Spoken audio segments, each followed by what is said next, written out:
Radhe Radhe everyone. आप सभी को वट सावित्री व्रत की बहुत बहुत शुभकामनाएं। मेरा नाम है दीप्ति और आज मैं आपके साथ शेयर कर रही हूँ वट सावित्री व्रत की संपूर्ण और सरल पूजा विधि, जिसमें कि 5 चीजें सबसे ज्यादा जरूरी हैं, जो है मंगलसूत्र, सिंदूर, चूड़ी, बिंदी, मेहंदी और आलता, महावर। और अगर आप पहली बार ये व्रत रख रहे हैं तो आप ये जो व्रत है वो अपने मायके से शुरू कीजिए। अगर आप मायके ना जा पा रहे हो तो मायके से सभी सामान जो है, श्रृंगार के सामान है, साड़ी है, वो सभी चीज़ें आप मंगा लें और फिर आप ये पूजा करें। इसमें सबसे ज़्यादा ज़रूरी होता है वो है वट वृक्ष। अगर आपको वट वृक्ष मिल जाता है तो बहुत उत्तम रहेगा। उस जितना पुराना, जितना बूढ़ा वट वृक्ष होता है उसकी जो महानता है उतनी ही बढ़ जाती है। तो देखिए, सबसे पहले तो आप एक धार से जल अर्पित कीजिए। पूरी परिक्रमा करते हुए हमें एक धार से जल अर्पित करना है। उसके बाद आपको ध्यान रखना है कि एक बड़ का पत्ता आपको जेवर की तरह अपने श्रृंगार में शामिल करना है। तो आप जूड़े में लगा सकते हैं, मांग टीका के ऊपर रख सकते हैं।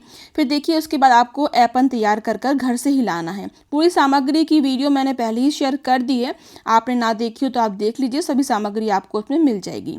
इसमें देखिए, यहाँ पर ऐपन में हमें हाथे लगाने होते हैं। बहुत सारी जगह पर सिर्फ हल्दी से लगाए जाते हैं, बहुत सारी जगह पर जो चावल का आटा होता है उसमें हल्दी मिलाकर, पानी मिलाकर एक घोल तैयार करते हैं, उससे लगाते हैं। इसके बाद आपको थोड़ी सी आकृति बनानी है, छोटी छोटी सी आकृति बना लीजिए सत्यवान और सावित्री माँ की। माता सावित्री ने ही पहली बार यह व्रत रखा था और अपने पति की दीर्घायु के लिए यमराज से लड़ गई थी। यानी कि उनको मरने के बाद भी जीवित करने की जो शक्ति थी वो माता सावित्री में थी। और वैसे ही हम सभी चाहते हैं कि अपने पति की लंबी उम्र के लिए हम यह व्रत रखें, उनकी अच्छे स्वास्थ्य के लिए, तरक्की के लिए हम कामना करें, प्रार्थना करें। तो यह जो पूजा होती है ये वट वृक्ष की होती है। लेकिन अगर वट वृक्ष आपको आसपास ना मिले तो एक दिन पहले उसकी टहनी तोड़कर आप मंगवा लीजिए और अपने किसी भी गमले में गड़ा दीजिए, उसकी भी आप पूजा कर सकते हैं। बस ध्यान रखिएगा उसमें कौपे और फल होना ज़रूरी है। तो यहाँ पर देखिए, आप हमने एक थोड़ा सा यहाँ पवित्र कर लिया है, थोड़ा सा गंगा जल डालकर, और एक पत्ता रख लिया है। उसके ऊपर हम थोड़ी टिक्की लगा लेंगे माता गौरी और गणेश भगवान की। तो यहाँ पर मैंने सुपारी में पहले ही कलावा बांधकर घर से ही लेकर आई थी, तो वो दोनों हम स्थापित कर देंगे। अब हम गंगा जल से पवित्र कर लेंगे, आवाहन करेंगे भगवान का कि हे गणपति जी, हे गौरा माता, हे सत्यवान भगवान, हे सावित्री माता, हे बड़ देवता, हमारी पूजा में सम्मिलित होइए और हमारी पूजा को सफल बनाइए। तो हम सभी जगह पर टीक देंगे, रोली, चंदन, चावल से सभी जगह से हम पूज देंगे। और जो हमने पेड़ पर सत्यवान और सावित्री की आकृति बनाई है उनको भी हम रोली और सिंदूर और अक्षत अर्पित करेंगे। हाथ जोड़कर भाव से ये पूजा कीजिए तो पूरी पूजा आपको ज़रूर उसका फल मिलेगा, पूरी पूजा का, और आपकी जो व्रत है वो सफल होगा। तो हमारे यहाँ तो जो पूजा होती है, व्रत होता है, वो पूरे दिन का नहीं होता है। बस हम लोग पूजा करने तक पानी भी नहीं पीते हैं। उसके बाद आप पारण करने के बाद कुछ भी खा पी सकते हैं, पर बिना प्याज लहसुन का। तो यहाँ पर देखिए, हम वस्त्र रूपी कलावा अर्पित कर देंगे दोनों को और गणपति जी को जनेऊ अर्पित करेंगे। बहुत ही सरल ये पूजा होती है, पर उस दिन बहुत भीड़ होती है, इतनी शांति से पूजा करने का समय नहीं होता है, इसीलिए आप थोड़ा जल्दी जल्दी कीजिएगा। इसीलिए क्योंकि वहाँ उस समय आपको बहुत ज़्यादा जगह नहीं मिलती है बैठ कर पूजा करने की। तो इस तरीके से आप कर सकते हैं। यहाँ पर मैंने जनेऊ और कलावा अर्पित कर दिया है गणपति जी को। अब हम अपना दीपक प्रज्वलित कर लेंगे। तो दीपक आपको देसी घी का ही जलाना है, ध्यान रखिएगा। तो तैयारी सब पहले से करके लाइएगा और ऐसी जगह रखिएगा जहाँ पर दीपक का बुझने का डर ना हो, क्योंकि जो व्रत होता है ये हमारे सुहाग की पूजा हो रही है, सुहाग का व्रत है, इसमें बिल्कुल भी कोई भी गलती नहीं होनी चाहिए। इसीलिए आप ऐसी जगह दीपक रखिए जहाँ बुझे ना, पूरी पूजा होने तक, कथा होने तक आपका दीपक जलता रहे। और अगर आप ऐसा नहीं कर पा रहे, बहुत हवा चल रही है बाहर, तो आप लास्ट में कपूर की आरती भी कर सकते हैं। तो अब देखिए, यहाँ पर मैंने दीपक को प्रज्वलित कर लिया है, उसको भी हम पूज देंगे क्योंकि अग्नि देवता जो होते हैं वो हमारी पूजा के साक्षी होते हैं। तो मैंने एक यहाँ लोटे की आड़ में रख दिया है दीपक, जिससे कि बिल्कुल भी हमारा दीपक डगमग ना हो। और यहाँ पर हम पूज लेंगे। ये जो पूजा होती है वो हमारे पति की लंबी आयु के लिए होती है, इसीलिए बहुत सावधानी से ये पूजा कीजिए। इसमें बांस की चीज़ों का बहुत ज़्यादा अधिक महत्व होता है, इसीलिए बांस का पंखा और बांस की डलिया में सुहाग का सामान चढ़ाने का विशेष महत्व मिलता है। इसीलिए आप पहले से तैयारी अगर एक दिन पहले करेंगे तो आपको सभी चीज़ें मिल जाएंगी आसानी से। तो आपको यहाँ पर इत्र और जो धूप लेकर आए हैं वो जला दीजिए। यहाँ पर जो हमारे यहाँ भोग लगाया जाता है, जो सभी जगह लगाया जाता है, वो अठवाई और उसके ऊपर जो गोली बनाई जाती हैं वो वही गोलियाँ होती हैं जैसे कि हमारे बट वृक्ष में फूल और फल लगते हैं।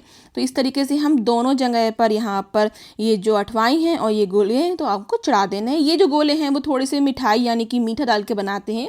फीके भी लगा सकते हैं पर नमक की मत लगाइएगा। अब यहाँ मैं थोड़ी सी किशमिश भी लेकर आई थी, वो हम यहाँ पर लगा देंगे भोग में। और जो भी मौसमी फल लेकर आए हों आप वो लगा दीजिए। यहाँ पर आपको चने भी ज़रूर लाना है, यानी कि जो फूले हुए चने होते हैं और चने की दाल होती है, क्योंकि चने की दाल से ही हम पान करते हैं, इसलिए वो चीज़ें भी आप ज़रूर लाइएगा। अब बाँस की को जो बाँस का पंखा है उसको हम अच्छी तरीके से पूज लेंगे, अपनी गोदी में फल रख कर माता को अर्पित करेंगे। और यहाँ पर हमारे जो भगवान हैं दोनों यानी कि गौरी और गणेश, उनको भी अर्पित करेंगे। और जो भी आप सुहाग का सामान अर्पित करने वाले हैं पहले से लेकर आइएगा। तो देखिए इस तरीके से सुहाग का सामान भी हम ऐसे ही साड़ी के ऊपर पूरा सुहाग का सामान, जो कि 5 या 7 चीज़ें तो जरूर ही होनी चाहिए सुहाग के सामान में। मंगलसूत्र, मेहंदी, महावर, सिंदूर, बिंदी और चूड़ी ज़रूर होना चाहिए उसमें। तो इसके बाद आपको यहाँ परिक्रमा करना है। तो जो आप कच्चा सूत लेकर आए हैं उसमें थोड़ी सी हल्दी लपेट लीजिए, कभी भी कोरा सफ़ेद नहीं हमें परिक्रमा लगानी चाहिए। तो हमारे यहाँ तो 108 परिक्रमा लगाई जाती हैं, पर 108 परिक्रमा करने तक धागा नहीं बांध सकते, इसीलिए आप 5 परिक्रमा करके धागा बांध दीजिए और उसके बाद आप वहीं के वहीं उसको पूरा लपेट दीजिए और फिर आप पूरी परिक्रमा कर सकते हैं। कम से कम 7-11 परिक्रमा तो ज़रूर कीजिएगा अगर आप 108 नहीं कर पा रहे हैं तो। और ये जो सुहाग का सामान आप अर्पित कर रहे हैं वो ध्यान रखिएगा कि आपको ये इसमें से कुछ सामान अपने लिए भी ज़रूर रखना है और फिर बाकी आप सुहाग का सामान दान भी कर सकते हैं। आज के दिन यानी कि वट सावित्री के दिन आपको सुहाग का सामान ज़रूर दान करना है, कुछ दक्षिणा जरूर दान करना है और मौसमी फल भी ज़रूर दान करना है। तो यहाँ पर देखिए एक जो हमारा जड़ था उसमें हमने यहाँ पर जो कच्चा सूत है उसको हमें लपेट दिया है और यहाँ पर भगवान के भजन गाते हुए आपको यहाँ पर परिक्रमा करनी है। इस तरीके से सीधे हाथ से क्लॉकवाइज आपको परिक्रमा करनी है और परिक्रमा करते करते आप अपने भगवान के भजन भी गा सकते हैं, माता की आरतियाँ भी गा सकते हैं। अगर आप समूह में पूजा कर रहे हैं तो फिर तो बहुत ही आनंद आ जाता है, सभी लोग भजन गाते हैं। तो यहाँ पर देखिए इस तरीके से हमने परिक्रमा कर ली है, यहीं की यहीं हम बांध देंगे फिर से। अगर आपका जो धागा है वो कम पड़ जाता है परिक्रमा करते करते तो कोई बात नहीं, आप उसको वहीं के वहीं बांध दें और फिर अपनी चने से आप पूरी परिक्रमा कर सकते हैं। अब यहाँ पर देखिए हमने यहाँ पर आरती करने के लिए थाली लगा ली है। अब थाली में ध्यान रखिएगा कुछ फल और मिठाई ज़रूर रखिएगा और फिर आप अपनी आरती कीजिएगा। जो हमने दीपक जलाया था हम उसी से आरती कर रहे हैं और यहाँ पर जो भी आपको आरती आती है वो गा लीजिए। अब अपने हाथों में थोड़े से चने और पुष्प लेकर हम कथा सुन लेंगे या पढ़ लेंगे। कथा की जो वीडियो है वो भी आपको मेरे चैनल पर मिल जाएगी, मैं एंड स्क्रीन में या फिर आई बटन में देने की कोशिश करूँगी, तो आप वहाँ से वो चला कर भी ये पूजा कर लीजिए। क्योंकि मैं एक पंडित हूँ तो आपको पूर्ण फल की प्राप्ति होगी। अब हमने पूरी समस्त पूजा का आचमन कर दिया है, आरती भगवान को देंगे, भोग भी भगवान को देंगे, हाथ जोड़कर प्रार्थना करेंगे, आंखें बंद करके भोग जो है ग्रहण करने की हम प्रार्थना करेंगे और आरती खुद भी लेंगे। अगर आसपास आपके पति देव हैं तो आरती उनको ज़रूर दीजिएगा। और आपको यहाँ पर हाथ जोड़कर प्रार्थना करना है कि हमारी अगर पूजा में कोई कमी रह जाती है तो उसे माफ़ कीजिए, कोई भी त्रुटि हो जाए उसे माफ़ कीजिए। और सबसे आखिरी में आपको यहाँ पर बड़ देवता से गले लगना है, गले मिलना है। ये काम, ये जो विधि है, ये नियम ज़रूर कीजिएगा। और आप अपने साथ जो भी पंखा लेकर आए हैं, अगर एक पंखा लेकर आए हैं तो आप घर पर वो लेकर जाइए और फिर आपको वो पंखे से अपने पति देव को भी हवा करनी है, उनको भोग प्रसाद देना है, पानी देना है, उनके चरण स्पर्श करना है।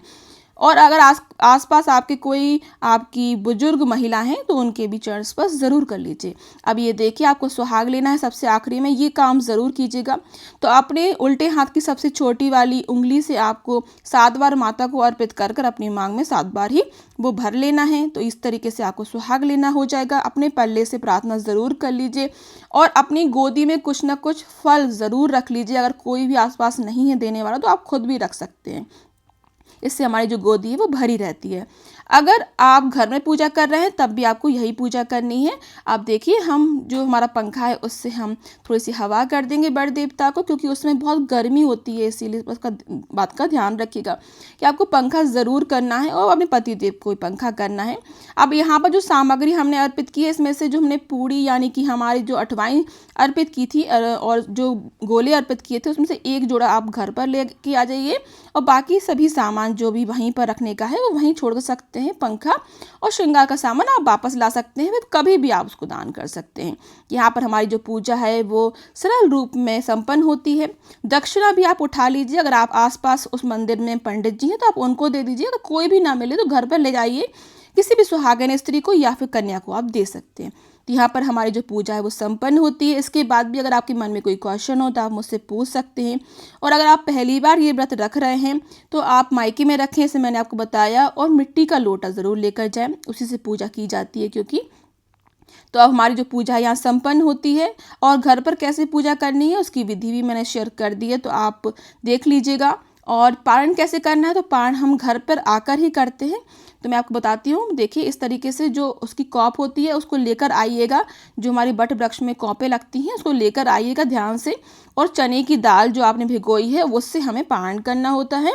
ये पूजा के तुरंत बाद भी आप कर सकते हैं या फिर थोड़े समय के बाद भी कर सकते हैं।